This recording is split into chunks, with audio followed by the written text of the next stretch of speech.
এত নৃশংসভাবে কে খুন করেছে? কোনো প্রমাণ পেয়েছেন নাকি? ক্যামেরাটা বন্ধ, সেটা আপনাকে বলবো কেন?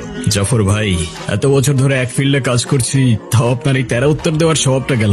ভবিষ্যতে ঝগড়া হয়েছে নাকি? আমরা ক্রাইম সিনের মধ্যে আছি, স্যার বলে সম্বোধন করি। Okay sir. আসলে যে মার্ডার হয়েছে ওকে আমরা 1 বছর যাবৎ খুঁজছিলাম। ও মোস্ট ওয়ান্টেড ক্রিমিনাল। এ তো সেই মার্ডার কেসের ক্রিমিনাল গুলোর একটা। হ্যাঁ, ওকে 1 বছর যাবৎ খুঁজছিলাম। যাক, তোমার টেনশন কিসের? জ্যান্ত হোক বা মৃত, ক্রিমিনালকে তো পেয়েই গেলে না? চলো। ক্রাইম সিন থেকে সরাসরি বলছি, এটা কোনো সাধারণ খুন নয়। হয়তো একটা ঘোষণা, নয়তো একটা চ্যালেঞ্জ, যা ছুড়ে দেওয়া হয়েছে পুরো সিস্টেমকে। এখানে এই মাটির নিচে খুনি পুঁতে রেখে গিয়েছে এক নিষিদ্ধ গল্প, যা সে কাউকে শোনাতে চায়নি। হয়তোবা চেয়েছিল চিরতরে চাপা পড়ে যাক।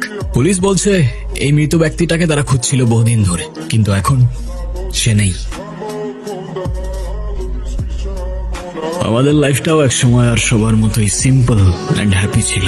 তবে হ্যাপিলি এভার আফটার বলে হয়তো রিয়েল লাইফে কিছু হয় না। আয়শা আর আমার দুনিয়াটা অনেকটাই এলোমেলো হয়ে যায়।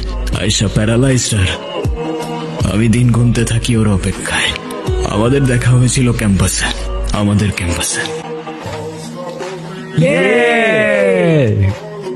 আয়শা, এবার বল